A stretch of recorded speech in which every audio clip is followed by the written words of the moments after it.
नमस्कार, आप देख रहे हैं भारत न्यूज 24 और मैं हूं आपके साथ वैशाली वर्मा। आइए नजर डालते हैं आज की बड़ी खबर पर। साबरकांठा डिस्ट्रिक्ट पुलिस की तरफ से आयोजित प्रोग्राम में कुल 116 खोई मोबाइल वापस किए गए या जारी किए गए सामान की रकम 34,80,000, साइबर रोड रिफंड रकम 8,49,988 कुल वापस की गई। रकम 43,29,899 वापस की गई।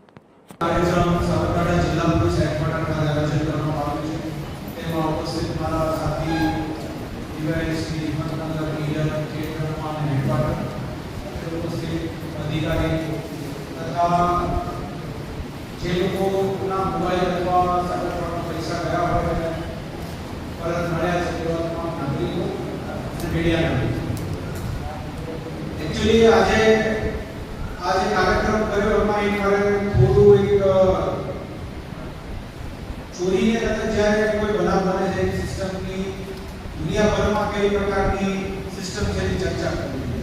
તમને જાણીને આશ્ચર્ય થશે કે આપણા દેશની અંદર જ્યારે ચોરી કે આ પ્રકારની કોઈ લૂંટમાં માલ મિલકત જાય છે એની જે તપાસની પદ્ધતિ પરત મેળવવાની અને પછી અરજદારો સુધી પાછા પહોંચાડવા માટે જે મહેનત કરવામાં આવે છે એ ભાગ્યે કોઈ પશ્ચિમના દેશોમાં ચોરીમાં કે લૂંટમાં કોઈ પણ જાય તો તમારે એનો ઇન્સ્યોરન્સ હોવો જોઈએ।